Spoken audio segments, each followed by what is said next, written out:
जी अस्सलाम वालेकुम, good evening all honourable doctors. आज का हमारा सेशन होम्योपैथिक मेडिसिन एगेरिकस वेस्केरस पर है। हमारी डेली लाइफ में बहुत ही ये मेडिसिन यूज हो रही होती है और हमें डेली लाइफ में इसके बहुत सारे चीज़ें देखने को सामने मिलती हैं। तो हम इस मेडिसिन पे चलते हैं। काइंडली अपने माइक को म्यूट रखा करें।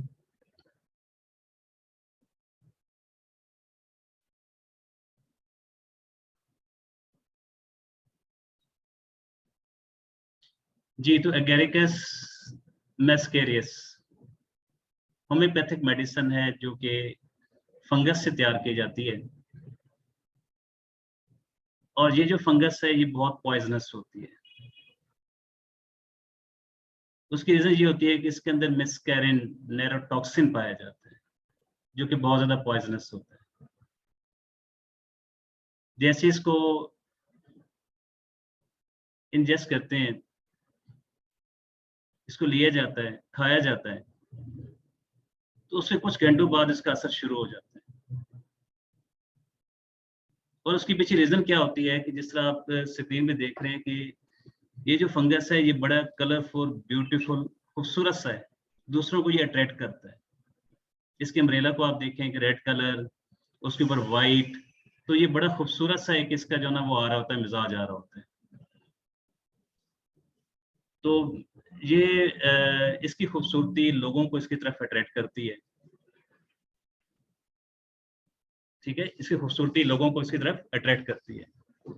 इस वजह से लोग इसको इजीली डाइजेस्ट कर लेते हैं। Just 1 minute please.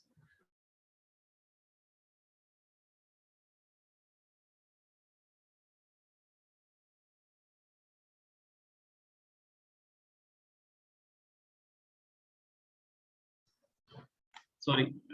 तो जिस तरह हम इसको, इस मेडिसिन, इस फंगस को देख रहे हैं कि बड़ा खूबसूरत सा है।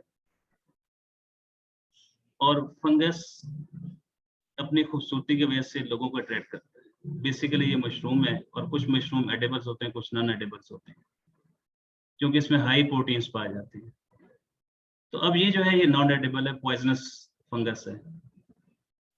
तो लोग तो इसको अट्रैक्ट होते हैं, जैसे इसको खाते हैं तो उसके कुछ देर के बाद ना इसका असर शुरू हो जाता है, क्योंकि इसके अंदर मेस्कैरिन नेरोटॉक्सिन पाया जाता है जो डायरेक्ट आपके नर्वस सिस्टम को जाकर हिट करता है।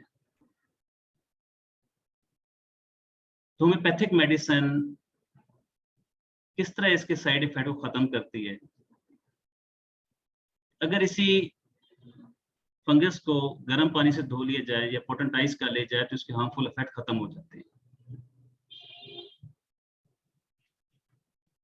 तो जब इसकी प्रूविंग की गई तो प्रूविंग में जो चीज सामने आई उसमें ये देखा गया कि अगर इस नेरोटॉक्सिन को या इस फंगस को खा लिया जाए तो कुछ देर के बाद इस पर्सन के अंदर euphoria, hallucination, muscle jerking, twitching, dryness, sweating, pupil dilation हो गए, बॉडी टेम्परेचर इंक्रीज हो जाना, बॉडी का टॉर्पोर हो जाना, कमजोर हो जाना, लिथार्जिक हो जाना, कैटालेप्सी, इस तरह के सिम्टम बॉडी के अंदर अपीयर हो जाते हैं, जो कि इसकी प्रूविंग में इसके सामने आए। इसी तरह कुछ और भी इसमें सिम्टम सामने आए जिसमें हेडेक, सर दर्द, उसके बाद फेंट हो जाना, निठार सा हो जाना, फेशियल न्यूरोलॉजी हो गए, इचिंग हो गई, उसके बाद बॉडी के अंदर ठंडा का एहसास होना, सुइयां चुभना। इसकी की नोट में जो चीज लिखी हुई है वो ये है कि इसके अंदर न्यूरोलॉजिकल सिम्टम्स होती हैं जो सेंट्रल नर्वस सिस्टम से रिलेटेड हैं। कन्वर्जन पाई जाती है इसके अंदर, ट्विचिंग ऑफ मसल्स हैं, चीजों को मसल्स ग्रिप नहीं कर सकते, जैसे हाथ है तो ये चीजों को ग्रिप नहीं कर सकेगा। तो ये इसकी प्रूविंग में इसके सामने आए।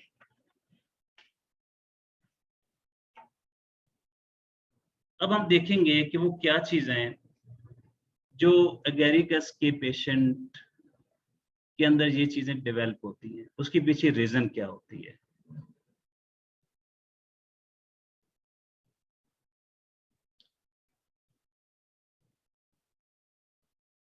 हम क्लिनिक में कैसे एगेरिकस के पेशेंट को देख सकते हैं? सबसे पहले तो ये है कि जो एगेरिकस के पेशेंट है इसके अंदर जो डिजीज पाई जाएगी वो होगा टोरेट सिंड्रोम। टॉरेट सिंड्रोम कहते हैं a condition that make a person to make involuntary sounds and the movement called the tics. Tics कहते हैं involuntary movements को. Like involuntary movements क्या होंगी कि मैं आपके सामने अपनी आंखों को बार बार ब्लिंक करूंगा ऐसे, तो ये जो ब्लिंकिंग ऑफ आईज है ये टिक्स है, ये आई टिक्स है. इस तरह बात करते हुए बार बार मैं ऐसे करूंगा, अपने गले को साफ करने की कोशिश करूंगा, तो ये गले का टिक्स है. इसी तरह अगर मैं अपने बार बार अपने सर को ऐसे जोर जोर से जर्किंग करूंगा, तो इसे कहते हैं कोईर, जेस्चर इन हेड ऑफ. कोईर कहते हैं समथिंग ऑड, समथिंग स्ट्रेंज, कोई ऐसी चीज जो कि बड़ी अलग सी होती है, बड़ी खराब सी लगती है, ऑड सी लगती है. तो कोईर जेस्चर इन हेड ऑफ, तो बार बार अगर अपने हेड को वो इनवॉलंटरी मूवमेंट दे रहा है तो ये हेड टिक्स है. इसी तरह इसके अंदर जो इसका एगेरिकस का पेशेंट होगा उसके अंदर बाइपोलर डिसऑर्डर्स होंगे. बाइपोलर डिसऑर्डर्स मीन कि इनके जो मूड होते हैं वो एक्सट्रीम स्विंग करते हैं. बाज़ दफा बहुत ज्यादा खुश होंगे, चेयरफुल होंगे, कुछ देर के बाद बिल्कुल सैड हो जाएंगे, परेशान से हो जाएंगे. इसी तरह बाज़ दफा वायलेंट होंगे, जेस्चर वायलेंट, बहुत ज्यादा गुस्से में होंगे, बाज़ दफा बिल्कुल डाउन पे चले जाएंगे. तो बाइपोलर डिसऑर्डर्स के अंदर मैनिया और डिप्रेशन होती हैं, दो चीजें होती हैं. डिप्रेशन में ये इंडिफरेंस हो जाते हैं, खाना पीना बंद कर देते हैं, परेशान हो जाते हैं, कमरे के अंदर बैठ जाते हैं. मैनिया में क्या होता है, इनके अंदर एनर्जी बहुत ज्यादा हो जाती है, ये कई कई घंटे काम करते रहते हैं, उनको थकावट का एहसास नहीं होता. सिर्फ 3 घंटे सोते हैं और अगले दिन ऐसे काम कर रहे होते हैं जैसे पता नहीं कितने ज्यादा फ्रेश है. तो एक तरफ डिप्रेशन में इनके अंदर लैक ऑफ आ जाती हैं, चीजें कम हो जाती हैं. ये मैं बाइपोलर की बात कर रहा हूँ कि बाइपोलर के अंदर दो चीजें होती हैं, मैनिया प्लस डिप्रेशन. डिप्रेशन में चीजें नीचे चली जाती हैं, मैनिया में चीजें ऊपर चली जाती हैं. तो इसको कहते हैं extreme mood swing, emotional height. एक दफा बहुत ज्यादा एक्सट्रीम पे चले जाते हैं, बहुत ज्यादा खुश, और दूसरी तरफ बहुत ज्यादा उदास. एक टाइम में इतनी एनर्जी होती है कि ये पता नहीं कहाँ क्या से क्या काम कर जाते हैं, और दूसरी तरफ इतने लो हो जाते हैं कि लेथार्जिक हो जाते हैं, लेट जाते हैं. इसी तरह अगली जो स्टेट है वो कैटालेप्सिस स्टेट होती है. कैटालेप्सिस स्टेट में जो होता है कि बॉडी जो होती है वो बिल्कुल रिजिड हो जाती है, उसके अंदर और ये इमूवेबल हो जाती है, हरकत नहीं कर सकती, सख्त हो जाती है, उसके अंदर सीजर, झटके लग रहे होते हैं. और यहाँ पे क्या होता है, ये डिपेंडेंट ऑन अदर्स होते हैं कि दूसरे इसको उठा के इसके बाजू को उधर लेके जा रहे होते हैं, ये एक जगह से दूसरी जगह उसको लेके जा रहे होते हैं. इसी तरह नेक्स्ट हम चलते हैं, gesture make strange attitude and position head of. ये बात डिस्कस हो चुकी है, ये टिक्स मेंटर से रिलेटेड है कि इसमें हेड की मूवमेंट बार बार ऐसे से करते रहना, जोर जोर से सर को झटके देते रहना. तो अगर हम इन चीजों को देखें, एक इसका और भी आता है attention deficit disorder. Attention deficit का मतलब ये होता है कि ये खुद ही चीजों को कर रहे होते हैं, दूसरों की तरफ कोई तवज्जो नहीं दे रहे होते हैं, कोई केयरिंग नहीं होते हैं, कभी इधर भाग रहे होते हैं, कभी उधर भाग रहे होते हैं, तो दूसरी चीजों के ऊपर तवज्जो नहीं दे रहे होते हैं, आसपास नहीं देख रहे होते हैं कि आसपास एनवायरनमेंट में क्या हो रहा है. अगर इन सब चीजों को हम देखें तो ये तमाम जितनी भी यहाँ पे कैरेक्टर्स, डिजीज या मेंटल स्टेट को डिस्कस किया गया, ये सारे आपके सेंट्रल नर्वस सिस्टम से हैं, आपके ब्रेन के साथ रिलेटेड है. तो इन दोनों ब्रेन के साथ एक होता है एक सिंड्रोम जिसे हम कहते हैं, वो भी मैं आपको साथ डिस्कस करता जाऊं.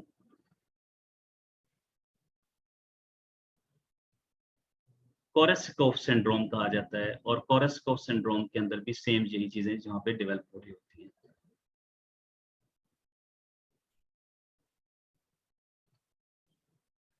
बेसिकली हमने होम्योपैथी में देखना होता है कि आखिर पर्सन के पीछे काज क्या है. जिस तरह हम यहाँ पे देखें कि एक मशरूम जो कि पॉइजनस मशरूम है, उसको खाने के बाद उस पर्सन के अंदर हेलुसिनेशन, प्रॉब्लम जनरेट हो गए, जर्किंग आ गए, ट्विचिंग आ गई उस पर्सन के अंदर. अब बेसिकली उसके पीछे रीजन क्या होती है, इन चीजों को हम स्टेप बाय स्टेप डिस्कस करेंगे. तो पहले हम देखेंगे कि एगेरिकस का पेशेंट कैसा होता है, हमें कैसे पता चलेगा कि ये एगेरिकस का पेशेंट है. एगेरिकस के पेशेंट की जो स्पीच होती है वो रिस्पेक्टफुल होती है. रिस्पेक्टफुल का मतलब होता है कि जिसको मैनर्स होते हैं, जिसको पता होता है कि उसने आपसे कैसे बात करनी है, आपकी राय का एहतराम करना, दूसरों की राय का एहतराम करना, उनको रिस्पेक्ट देना, वेनरेशन, बड़े उनको प्यार से उनके हाथों पे बोसा देना, बड़े इज्जत ताजीम के साथ मिलना, ये स्पीच रिस्पेक्टफुल होती है, जिसमें दूसरों को आप रिस्पेक्ट दे रहे होते हैं। दूसरे को जो ओहदा है, डेजिग्नेशन है, डॉक्टर है, तो वो डॉक्टर के लेवल पे ही देखेगा। और उसके बाद उसकी जो बात होगी उसमें बड़ी तहम्मुल मिजाजी पाई जाएगी, बड़ा प्यार, बड़ा शफकत, बड़ी ताजीम, इज्जत, ये सब चीजें उसके अंदर पाई जाएंगी। इसके बाद आते हैं हम स्पीच एक्स्ट्रावेगेंट। एक्स्ट्रावेगेंट का मतलब ये होता है, इसका मतलब ये नहीं होता कि बहुत ज्यादा, यहाँ पे स्पीच एक्स्ट्रावेगेंट का मतलब ये होता है कि जिसके अंदर बहुत ज्यादा आजिज़ी पाई जाती है, इनकसारी पाई जाती है, रिस्पेक्ट का उसमें आंसर शामिल होता है। जैसे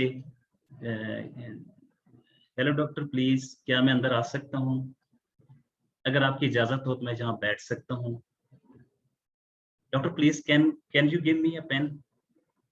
अब देखिए, मैं डायरेक्ट भी कह सकता हूँ कि अस्सलाम वालेकुम, और इसमें एक्स्ट्रा वेजन ये भी होता है, ग्रीटिंग्स भी शामिल होती हैं। वो बाकायदा के शेक हैंड करेगा, और इसमें एक मैंने साथ और भी रुक लगे, किसिंग द हैंड्स, ये आके बाकायदा डॉक्टर के हाथों पे बोसा भी देगा, उसको बड़े झुके भी मिलेगा, उसको ताजीम देगा, इज्जत देगा। इसको कहते हैं एक्स्ट्रा वेजन।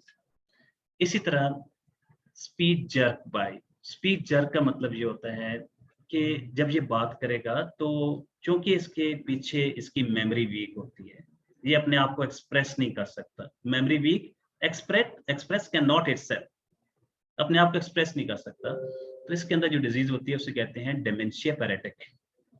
डेमेंशिया पैरेटिक की वजह से मेमोरी भी वीक होती है, और पर्सन के अंदर कंफ्यूजन भी आ जाती है, वो नर्वस भी होता है। तो ये जब बात करेगा तो ये आहिस्ता आहिस्ता ठहर ठहर के बात करेगा। जैसे मैं आपसे कंटिन्यूस बात कर रहा हूँ, फिर थोड़ी देर रुक जाऊंगा, ऐसे लगेगा जैसे मैं कुछ सोच रहा हूँ, उसके बाद दोबारा फिर बात करना शुरू कर दूंगा।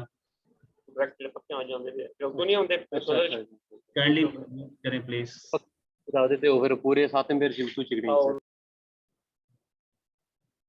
प्लीज माइक को म्यूट रखा करें, इससे बहुत डिस्टर्बेंस होती है, इसी बात का ख्याल रखा करें प्लीज। जी अच्छा, तो हम पहुंचे इस पे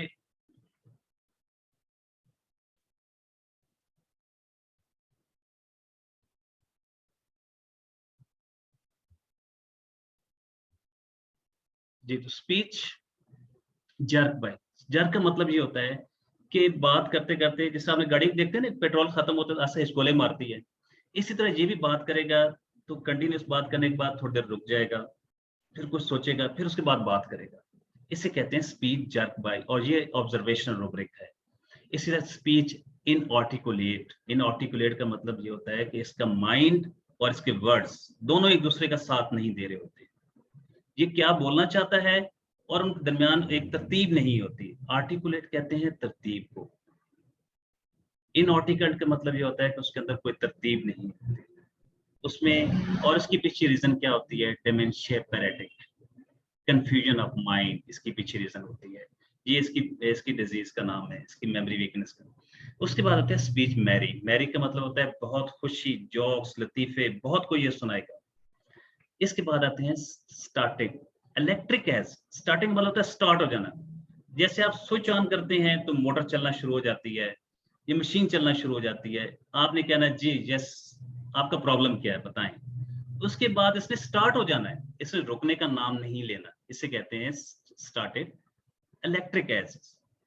इसके बाद नेक्स्ट इसमें, इसके अंदर जो क्लिंगिंग ग्रेस्प रहता था, क्लिंगिंग का मतलब ये होता है कि ये आपके साथ कोई ना कोई रिलेशन बना लेता है, बेटा भाई, आप मेरे बड़े भाइयों की जगह है, मेरे बेटे की जगह है, ये इस तरह के आपके साथ एक रिलेशन बना जाएगा, आपके साथ क्लिंग कर जाएगा। ठीक है, उसकी पीछे रीजन क्या होती है? स्पीच रिस्पेक्टफुल, ये आपको रिस्पेक्ट दे रहा होता है, आपके साथ वेनरेशन को शो कर रहा होता है।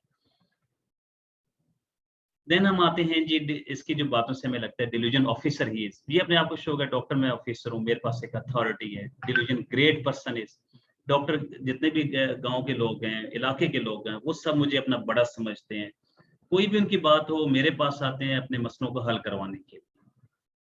देन डांसिंग ग्रोटेस्की, ग्रोटेस्की कहते हैं समथिंग ऑड, समथिंग बैड। एक होता है डांसिंग। डांसिंग क्या क्या मतलब होता है कि दूसरों को महसूस करना, दूसरों को उनको अम्यूज करना, उनको एंजॉय करवाना, मीन कि ये अपनी बातों से दूसरों को एंजॉय करता है। ग्रोटेस्की कहते हैं something which is odd different होती है। एक नॉर्मल डांस हो रही होती है और एक वो डांस होती है जिसके अंदर जरा हार्ट की कुछ चीजें होती हैं जो नॉर्मल डांस नहीं हो रही होती है, उसको ग्रोटेस्की कहते हैं। ये मीन के ये एक्स्ट्रा तरह से चीजों को लोगों को महसूस कर रहा होता है। इसके बाद हम चलते हैं, नेक्स्ट में आते हैं duty to my sense of duty. इसके अंदर बहुत ज्यादा ड्यूटी होती है, अपनी जो भी इसकी जिम्मेदारी होती है उसको ये निभाता है। एगोटिज्म रिसाइटिंग देयर एक्सप्लॉइट, ठीक है। एगोटिज्म कहते हैं अना मैं, एक्सप्लॉइट का मतलब ये होता है कि जब आप दूसरों को दूसरों से फायदा हासिल करते हैं, किस वजह से? उनकी कमजोरी की वजह से, उनकी किसी मजबूरी की वजह से। जैसे एक पर्सन है, आपको मैं इसको बाद में एक्सप्लेन करता हूँ, एक कॉमन सी एग्जांपल देता हूँ कि कुछ लोग मजबूरी में अपना घर बेच देते हैं। अब ये बड़े फख्र से कहेगा, देखे ना जी, उसकी घर की कीमत तो 50 लाख थी और मैंने उसको 25 लाख में खरीद लिया उसको, क्योंकि उसकी मजबूरी थी। टैक्सी वाले ने 300 रुपए मांगे, लेकिन बेचारा मजबूर था तो मैंने उसे 100 रुपए दिया तो मेरे साथ चल पड़ा।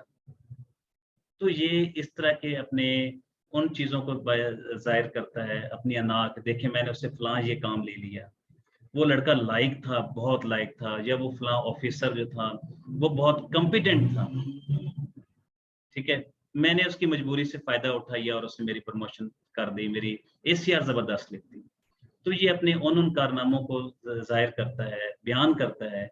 इसको कारनामे तो नहीं कहेंगे, लेकिन ये उन चीजों को बयान करता है कि जो कि दूसरे लोगों की मजबूरी की वजह से इसने फायदा उठाया। फिर देन आते हैं एम्ब्रेस एवरीवन। ये अब यहाँ पे भी ये है कि डॉक्टर को आएगा तो बाकायदा उसको गले मिलेगा, शेक हैंड भी करेगा, ताजीम भी देगा, झुक के भी मिलेगा और साथ उसको गले भी मिलेगा। एग्जेगरेटिंग द सिम्टम्स, अपनी चीजों को बहुत बढ़ा चढ़ाकर बयान करेगा। डॉक्टर मुझे इतना ज्यादा दर्द होता है, इतना ज्यादा दर्द होता है, मुझे इतनी ज्यादा तकलीफ होती है, मैं इतने अरसे से बीमार हूं। अब ये एग्जेगरेट देखें, इतना, और मैं इसको इतने दर्द, बहुत बहुत, ये इस तरह चीजों को एग्जेगरेट कर रहा होता है।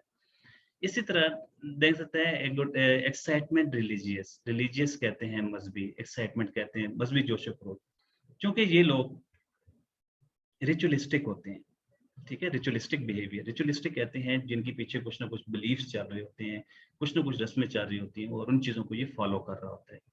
तो अब जैसे रिचुअलिस्टिक में मजहबी संडे को, जुम्मे को मस्जिद जाना, मंदिर जाना, गिरजाघर जाना, अब ये खानदानी रवायात चली आ रही होती हैं, देख मजहबी रस्मात मजहबी रवायात चली आ रही होती हैं, तो ये उन चीज़ों को फॉलो करता है। अब इसकी एक्साइटमेंट क्या होती है? एक्साइटमेंट में ये होगा कि देखें ये अपने जो भी इसका फिरका है, जो भी इसकी सेक्ट है, उसको ये टोटल फॉलो करता है। अब रिलीजियस में ये कैसे चला जाता है? रिलीजियस में ये होता है कि अगर कोई इसके फिरके पे, इसके अकायद पे बात करता है तो ये वहां पे बहुत ज्यादा एक्सट्रीम पे चला जाता है, लड़ने मारने पे तैयार हो जाता है। तुमने कैसे ये बात की मेरे बारे में, हम तो हैं ही ऐसे, ठीक है, तुम्हें कैसे जरूरत है ये हमारे फिरके के ऊपर, हमारे अकायद के ऊपर बात करने की? तो ये इस हद तक ऊपर चला जाता है, एक्साइटमेंट में चला जाता है। एक्साइटमेंट के दोनों मीनिंग है, एक तरफ जोश खरोश हो जाता है, दूसरी तरफ ये होता है रिलीजियस, अपनी मजहबी अकायद में इतने ज्यादा ये रुझान जुनून की हद तक चला जाता है। इसके बाद इसमें हम देखते हैं exertion physical amelioration, exertion physical desire. एगेरिकस के पेशेंट को आप देखें कि ये कभी भी नहीं मेंटल वर्क की तरफ कभी भी नहीं जाएगा। हमने जितनी भी देखी है इसकी तमाम जो सिम्टम्स हैं वो मेंटल ब्रेन से रिलेटेड है। ये फिजिकल को तरजीह देगा, जिस्मानी काम जितना मर्जी मुझसे करवा लें, ज़हनी काम मुझे नहीं कहना। और ये जिस्मानी कामों में खुश रखता है, मुशक्कत में खुश रहेगा, पूरा दिन इसको लगाए रखें कोई बात नहीं, लेकिन जब उससे कहें कि यार ये किसी ज़हनी काम की तरफ आएंगे, कहीं पे हिसाब किताब की तरफ आएंगे, कहीं पे मेंटल वर्क की तरफ आएंगे, तो वहां पे ये कहेगा बस मैं ये काम नहीं कर सकता, मैं बहुत जल्दी थक जाता हूँ। इसी तरह इसके बाद हम इसके नेक्स्ट इसके चलते हैं एगेरिकस के, और इसकी लाफिंग लाउडली, जोर जोर से हा हा हा हा बकायदा कैका लगाएगा। एक होता है लाफिंग, एक होती है स्माइलिंग, ठीक है, एक होता है moderate smiling, laughing moderate, moderate में ये होता है जस्ट, स्माइलिंग में ये होगा कि बकायदा दांत नजर आएंगे, लाफिंग में ये है कि थोड़ा सा हा कैका लगाएगा, और लाउडली में क्या होगा, जोर से कैका लगाएगा, हा हा हा हा। ये मिर्च भी इसके साथ जहाँ पे मिलती है। इसी तरह इसके आते हैं ये लोग सर्वाइल होते हैं। सर्वाइल का मतलब ये होता है, सर्वाइल सर्वेंट से निकला है। अगर लेट होगा तो बाकायदा कहेगा doctor sorry I was late, मैं इस वजह से लेट हो गया, मुझे टैक्सी प्रॉपर टॉप पे नहीं मिली, गाड़ी नहीं मिली, तो ये बाकायदा आके सॉरी करेगा आपसे। सर्वाइल सर्वेंट से निकला है। इसके बाद इसकी जो ज्यादातर बातें होंगी वो वॉर बैटल्स की बातें बातें होंगी, लड़ाई झगड़े की बातें करेगा। ये फियरलेस होता है, कहता है मुझे किसी किस्म का डर नहीं है, कोई खौफ नहीं है मुझे। टेमेरिटी, एक होता है ऑडोसिटी, ऑडोसिटी से जो ऊपर लेवल होता है टेमेरिटी का होता है। टेमेरिटी के पीछे क्या है? फियरलेस। ये बहुत बोल्ड स्टेप लेते हैं, बहुत बड़े बड़े स्टेप लेते हैं, जुर्रत करते हैं, कहीं पे ये डरते नहीं है। मैं आपको यहाँ पे शेयर करता जाऊँ, मैं लास्ट 2 दिन पहले की बात है, एक लड़के का चालान हुआ। थोड़ा सा मैं आपको बताऊं कि टेमेरिटी, अब वो उसका चालान हुआ तो जो ट्रैफिक वार्डन था वो उससे पूछता है कि आप रॉन्ग साइड से आ रहे हैं, कहता है हाँ जी आ रहा हूँ। तो फिर क्या हो गया कि आपका चालान होगा। क्यों चालान होगा? लाइसेंस है? नहीं है मेरे पास लाइसेंस। भाई तुमने मानो तो गलती, नहीं मानता मैंने अपनी गलती, मेरी कोई गलती नहीं है। ठीक है, मीन के ये टेमेरिटी, इतनी जुर्रत से वो बोल रहा था। और कितनी एज थी उसकी? 18 ईयर्स। 18 साल का लड़का, और वार्डन पुलिस वाला भी साथ आ गया। साथ ही कहता है मेरा फादर जो है ना वो सब इंस्पेक्टर है, मैंने भी पुलिस में जाना है, मैं एफएससी करने के बाद। तो इतनी जुर्रत से बोल रहा होता है, किसी किस्म का उसके अंदर डर नहीं होता। ये होती है टेमेरिटी, कि जिसमें बोल्डनेस होती है। इसके बाद हम चलते हैं, इसके अंदर सेकंड आती है playing desire to play gun soldier with.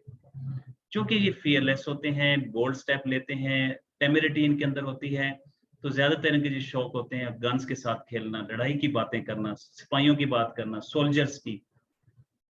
फिर आते हैं प्लेइंग में plans, making many plans, bold plans, बड़े बड़े प्लान्स करता है। ठीक है, और ऐसे ऐसे प्लान्स करता है कि जो आप बिलीव ही नहीं कर सकते कि यार जितने, जैसे आप देखें कि एक हर बंदा इन्वेस्टमेंट करते हुए डर रहा होता है कि मेरा पैसा डूब ना जाए, ये जाके अपना पैसा इन्वेस्ट कर देगा, कहता है जी देखा जाएगा जो कुछ होगा। ठीक है, अब एक इंडस्ट्री है, वो बड़े बिजनेस है, अमूमन आप देखते हैं कि कुछ बिजनेस फेल हो जाते हैं, दूसरे लोग उनको खरीदते नहीं है, ये जाकर उनको खरीद लेगा। अच्छा, कुछ एजुकेशन में कुछ जो डिग्रीज होती हैं उसमें लोग कम जा रहे होते हैं क्योंकि वहां पे स्कोप नहीं होता, ये वहां पे जाएगा, कहेगा मैं स्कोप तो मैंने खुद बनाना है। तो ये बोल्ड स्टेप लेता है। अगला जो टॉप इसमें आता है plans, making many plans, revengeful plans. Revengeful कहते हैं बदले को। अब इसके दो मतलब हैं। इसके दो मतलब ये हैं कि एक तो हम आगे इसको पढ़ेंगे कि इसको एसएस में क्यों उसने कहा है। दूसरा इसका मतलब ये होता है कि जैसे एक मेरे साथ का जो कुलीग है, उसने, ये लड़का है, उसने नंबर ले लिया जी 90%, ये कहेगा मैं 95% लेके दिखाऊंगा। अच्छा, मेरे पड़ोसी है, उसने अच्छी गाड़ी ली है, 20 लाख की गाड़ी ली है, कहेगा मैं ऐसी गाड़ी लूंगा जो 40 लाख की होगी। तो ये रिवेंजफुल लूंगा, ये एक होती है जेलेसी और एक होता है लूंगा, ये प्लान बना रहा है। ठीक है, तो इसमें थोड़ा सा वर्ड का ख्याल रखना पड़ता है। आगे हम चलते हैं, इसके अंदर runs about dangerous places in most. Dangerous कैसे हैं, कौन सी होती हैं? अब रात को कब्रिस्तान को 12-1-2 बजे के बाद कौन जाता है कब्रिस्तान में? ये जब कब्रिस्तान में चला जाएगा, ये अंधेरी जगह पे चला जाएगा जहां पे लोग जाने से डरते हैं, ये वहां पे जाएगा। इसके बाद हम कहते हैं रिवीलिंग सीक्रेट। ये कहता है डॉक्टर मैं आपको एक राज की बात बता रहा हूँ, लेकिन आपने किसी को बताना नहीं। रिवीलिंग सीक्रेट और सिक्रेटिव, सिक्रेटिव मीन कि आगे किसी को आपने नहीं बताना। रिवीलिंग सीक्रेट, रात को मैंने ख्वाब में ये देखा डॉक्टर, और मुझे ये इंकशाफ हुआ रात को, मुझे ये पता चला, मेरे ख्वाब में ये आया और ये मैं आपको बात बता रहा हूँ। इसे कहते हैं रिवीलिंग सीक्रेट। इसके बाद हम चलते हैं आगे। अब हम ये देखते हैं, ये तो हमने कुछ इसके जनरल कैरेक्टरिस्टिक देखे मैस्कैरस की, कि ये इसके जनरल कैरेक्टरिस्टिक। अब हम चलते हैं कि इसके अंदर ऐसा क्या हुआ कि इसके अंदर ट्विचिंग ऑफ मसल्स शुरू हो गए, इसके अंदर न्यूरोलॉजिकल पेन शुरू हो गए, इसके अंदर कोर्चफ सिंड्रोम शुरू हो गया, इसके अंदर टॉरेट सिंड्रोम शुरू हो गया। उसके पीछे रीजंस क्या है? तो हर बीमारी के पीछे कोई ना कोई रीजन, कोई ना कोई कॉज होता है जो कि पर्सन को उस लेवल तक पहुंचाता है। अब ये इतने बोल्ड स्टेप लेता है, इतने बड़े बड़े काम करता है। होता ये है कि इसको ना बार बार वालिदैन नसीहत करते हैं, एडमिनिशन एग्रीवेशन एलिमेंट्स फ्रॉम। इसको बार बार वालिदैन, इसके बड़े, इसके घर वाले कहते हैं तुम ये क्यों पंगे लेते हो, तुम ऐसे क्यों काम करते हो। अब इसे ये बात बुरी लगती है, तुम रात के अंधेरे में उधर चले जाते हो, तुम दीवार पे चढ़ जाते हो, तुम लोगों के साथ बाजियां लगाते हो खतरनाक किस्म, लोगों के साथ मुंह लगा लेते हो, तुम्हें जरा से भी डर नहीं लगता तुम्हें लोग नुकसान पहुंचाएंगे। अब इसके वालिदैन या इसके बड़े इसको आईपीआर इसको नसीहत करते हैं कि ऐसे ना करो। अब वो नसीहत इसको क्या करती है, इसकी सिम्टम्स को एग्रीवेट कर देती है और उस वजह से इसके अंदर फिर प्रॉब्लम आना शुरू हो जाता है। फिर एलिमेंट्स फ्रॉम पनिशमेंट, जब ये बाज नहीं आता क्योंकि ये डिसओबीडियंस होता है, बाज नहीं आता, तो फिर क्या होता है, इसको पनिशमेंट मिलती है, घर वालों से सजा मिलती है। क्रिटिसाइज फ्रॉम, इसके ऊपर तनकीद की जाती है, तुम ऐसे क्यों काम करते हो, बार बार इसको क्रिटिसाइज किया जाता है। अब ये चीजें इसके अंदर एलिमेंट का सबब बनते हैं। फिर इसके बाद हमने ये देखा कि ये फिजिकल एक्सर्शन की तरफ जाता है लेकिन मेंटल एक्सर्शन की तरफ नहीं जाता। Elements from mental exertion prolong, बहुत अरसे तक इसने दिमागी काम करता रहा, अपने आप को दिमाग को इसने खपाता रहा अपने, ठीक है, मेंटल वर्क करता रहा। उसके बाद ये क्या हुआ कि इसके अंदर एग्जॉशन आ गई, इसके अंदर प्रोस्ट्रेशन ऑफ माइंड आ गई, ठीक है, ये टारपोर हो गया, यहाँ से लेथार्जिक हो गया। तो ये चीजें इसके अंदर एलिमेंट्स को लेके आए। फिर देन हम ये एक और भी इसमें कहते हैं despair head with the complaints, head कहते हैं जो घर का बड़ा होता है, फैमिली मेंबर्स होता है। अब विद कंप्लेंट्स, आप इसको किससे कंप्लेंट्स हैं, अपने हेड से, अपने बड़ों से कि, और उन कंप्लेंट्स के बाद किस में चला गया, डिस्पेयर, ये मायूस हो गया, ठीक है। और उसके बाद आते हैं डिपेंडेंट ऑफ अदर, क्योंकि ये दूसरों के ऊपर डिपेंड करता है, तो इस वजह से जब उसको लोगों अपने घर वालों से शिकायतें हुई, अपने घर वालों से प्रॉब्लम हुई है उसको, क्योंकि उसको क्रिटिसाइज किया जा रहा है, उसको पनिशमेंट किए जा रही है, तो अब ये उससे मायूस हो गया। फिर आते हैं हिस्टेरिया, सेक्सुअल एक्सेसिव ऑफ, क्योंकि इसके अंदर निम्फोमेनिया होता है, ये बहुत ज्यादा सेक्स का शौकीन होता है। अब जब बहुत ज्यादा सेक्सुअल एक्सेसेस मीन के मैस्टरबेशन हो गई, सेक्सुअल एक्सेसेस हो गई, उससे इसके एलिमेंट्स आते हैं, प्रॉब्लम आते हैं, और फिर ये हिस्टेरिया में चला जाता है जहाँ पे इसके इमोशंस अनकंट्रोल हो जाते हैं। मैं यहाँ पे एक और भी चीज आपको जहाँ पे आ गई है तो उसमें बताऊं, इगोटिज्म निम्फोमेनिया इन, निम्फोमेनिया इन, ठीक है। देखें, निम्फोमेनिया कहते हैं कि जब एक फीमेल सेक्स की शौकीन हो, बहुत ज्यादा शौकीन हो, तो अब ये बड़े फख्र से कहती है कि मैंने मेरे इतने लोगों के साथ रिलेशंस हैं, मेरे फलां जो हाई जेंट्रीज हैं, टॉप पर्सनैलिटीज हैं, उनके साथ मेरे साथ ताल्लुकात हैं, मैं उनके साथ में सेक्स रिलेशन रखती हूँ, ये बड़े फख्र से बताती है। अब ये होता है कि जब इसके अंदर प्रॉब्लम शुरू हो जाता है, तो पहला जो स्टेप होता है, चूंकि ये बड़ा चेयरफुल होता है, इसके अंदर बहुत ज्यादा लोकेसिटी होती है, अब इसको फिर आहिस्ता आहिस्ता एंगर शुरू हो जाता है, हेड विद द कंप्लेंट्स, अपने घर वालों के ऊपर इसको गुस्सा आना शुरू हो जाता है, एंगर हिमसेल्फ, अपने ऊपर गुस्सा आना शुरू हो जाता है। फिर क्या करता है, answering, aversion to answer, sings talk but not answer question. जब भी इससे कोई बात पूछी जाती है किधर गए थे, वहां पे ये सिंगिंग करना शुरू कर देता है, टॉकिंग करना शुरू कर देता है, बोलना शुरू कर देता है, लेकिन जवाब नहीं देगा। Answer question, does not answer man. जब भी इससे कोई बात पूछी जाती है तो ये जवाब कभी भी नहीं देगा, बल्कि अपने आप को डाइवर्ट कर देगा, कोई और बात करना शुरू कर देगा, क्योंकि इसके अंदर एंगर होता है। Anger head with the complaints of, अपने घर वालों के साथ, अपने बड़ों के साथ इसके ऊपर गुस्सा होता है इसको, इसलिए ये जवाब नहीं देता। अब आते हैं हम इसके बाद, चूंकि फियर, इसके पीछे रीजन होती है कि फियर डिस्टर्ब ऑफ बीइंग, इसको इससे बड़ा खौफ होता है कि मुझे डिस्टर्ब ना करें, मैं फलां काम कर रहा होता हूँ, मैंने इतने बड़े बड़े प्लान किए हैं, मुझे कोई डिस्टर्ब ना करे, इस चीज का बड़ा इसको खौफ होता है, फियर डिस्टर्ब ऑफ बीइंग। क्योंकि सोशल पोजीशन कंसर्न अबाउट, कहता है delusion great person he is, delusion he is officer, egotism, उसके बाद कहता है कि मेरे अंदर इतनी क्वालिटीज हैं, और जब ये लोग मुझे डिस्टर्ब करते हैं, क्रिटिसाइज करते हैं, तो मेरी जो मुआशरे के अंदर इज्जत बनी हुई है वो खराब होगी। सोशल पोजीशन कंसर्न अबाउट, अब ये कहता है fear happens something will unpleasant, मेरे साथ कुछ ऐसा बुरा हो जाएगा, खराब हो जाएगा। और ये चीजें इसके अंदर इसको आहिस्ता आहिस्ता टारपोर की तरफ लेके जाती हैं। फिर ये कहता है work occupation general prolong aggravation, अगर मैं ज्यादा देर तक काम करूं तो मेरी तबीयत खराब हो जाती है। वर्क ऑक्यूपेशन जनरल इम्पॉसिबल मारना, मेरे लिए काम करना नामुमकिन हो जाता है। सुबह सुबह मैं उठता हूँ तो मुझे एंग्जाइटी शुरू हो जाती है, मेरे लिए काम करना नामुमकिन हो जाता है।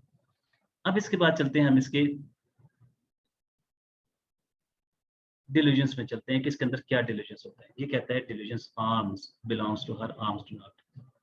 ये मेरे भाई, मेरे बहनें, ये जो लोग तो मेरे बाजू हैं और ये मेरे साथ नहीं है। डिल्यूजन बॉडी डिमिनिश, मेरी बॉडी डिमिनिश हो चुकी है, नकारा हो चुकी है, तबाह हो चुकी है। Delusion conscious lose a conscious he would, मैं अपना कंट्रोल खो दूंगा। Delusion conscious lose control he would lying down, मैं लेट जाऊंगा, मैं अपना कंट्रोल खो जाऊंगा, मैं फिर नीचे धराम से गिर जाऊंगा। फिर कहता है delusion in large of death, ये लोग तो बहुत ज्यादा हैं। डिल्यूजन डेड पर्सन सी, ये सब लोग मुर्दा हैं, इनके ऊपर मेरी किसी बात का असर ही नहीं होता। Delusion legs belongs to her, her legs don't, ये जो मेरी टांगे हैं ये मेरी नहीं है। ये जो लोग, जिन लोगों ने मुझे आगे लेके जाना था, ड्राइव करना था, मुझे आगे से आगे बढ़ाना था, तरक्की देनी थी, यही लोग मेरे साथ नहीं है। फिर कहता है डिल्यूजन पैरालाइज ही इज, मैं तो पैरालाइज हो गया हूँ, जाम हो गया हूँ, वो फ्लूज हो गया हूँ। इसके बाद वो कहता है delusion sleep disturb, sleep is going, मेरी स्लीप अब डिस्टर्ब हो गई है। ठीक है, मैं नींद से सुकून की नींद नहीं सोता।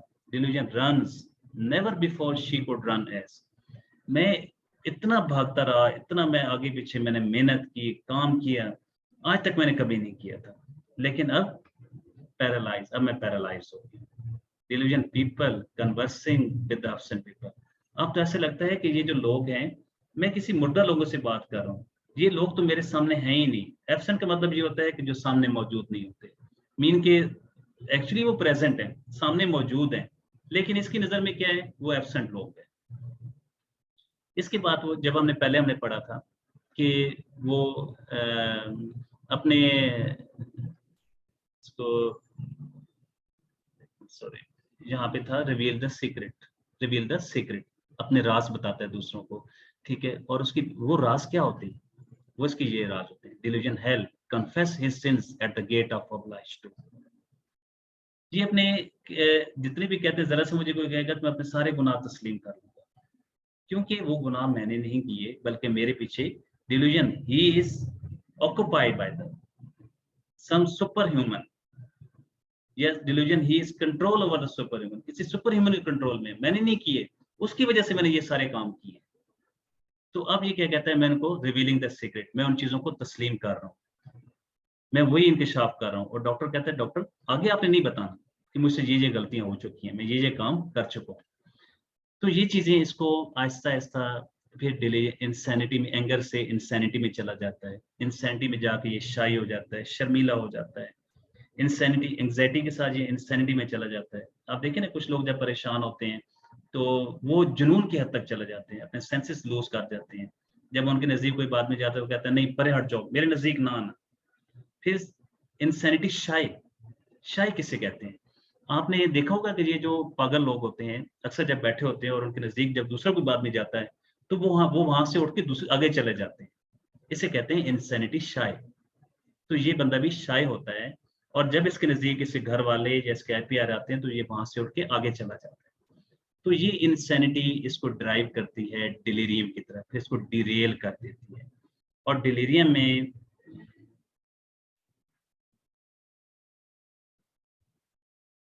ये फिर foolish silly, noisy, religious, shrieking with, silent, singing, talking, जब ये डीरेल हो जाता है, क्योंकि ये भी एक मेंटल स्टेट होती है कि मेंटल स्टेट नॉर्मल से ये अब नॉर्मल हो जाता है, डीरेल हो जाता है, अपने ट्रैक से ये हट जाता है।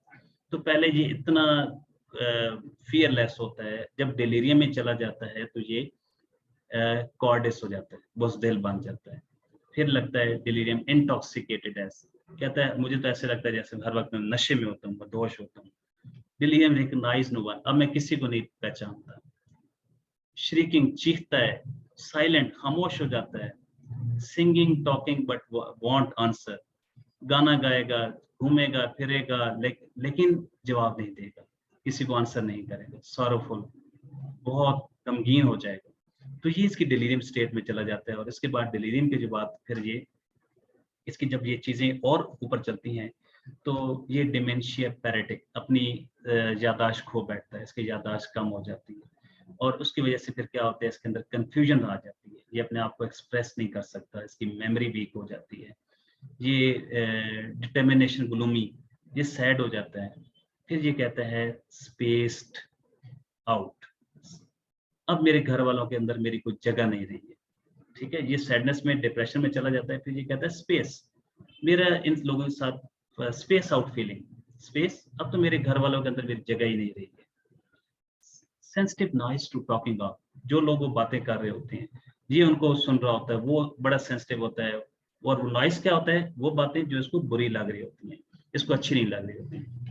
तो ये इसका जी लास्ट की स्टेज होती है। फिर टॉर्मेंटिंग अदर्स, दूसरों को तंग करता है, टॉर्मेंटिंग अदर्स कंप्लीट्स एवरीवन, हर किसी को अपनी तरफ बताता है कि मेरे घर वालों ने मेरे साथ ऐसे किया। फिर ये unconscious touching of limbs with, unconscious चला जाता है, अपने सेंसेस लूज कर देता है। और कैसे लूज करेगा, ऑकवर्ड ड्रॉप द थिंग्स, हाथ में चीज कोई पकड़ी होगी गिर जाएगी, इसको कोई हैवी सामान उठाया होगा उस सामान को नहीं उठा सकेगा, ये इसकी होती है unconscious twitching of limbs with. Unfortunate कहता है मैं हूं ही बदकिस्मत, वर्सेस में शेर बोलता है washing desire to wash hands always washing, हर वक्त अपने हाथ धोते रहना। वीपिंग वीपिंग पिटियस, जारो कतार रोता है मेरे घर वालों ने मेरे साथ ऐसा कर दिया, मुझे क्यों कर दिया।